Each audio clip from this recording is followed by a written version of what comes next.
The halftime retreat is a free opportunity for sophomores to get off campus during intersession, to reflect on their Princeton experience so far, to connect with other classmates. I think my favorite part has been journaling, because it's a great time to reflect on everything that's happened, and it's like a lot of serious topics we talk about, and it's a lot of times we're very vulnerable with each other.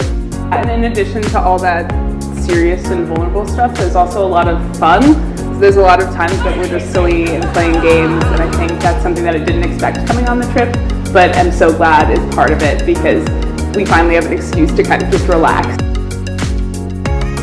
My favorite part about being in halftime has definitely been the people. Halftime has been just so amazing, and really because having a space to really be intentional about that with as little time as we have has been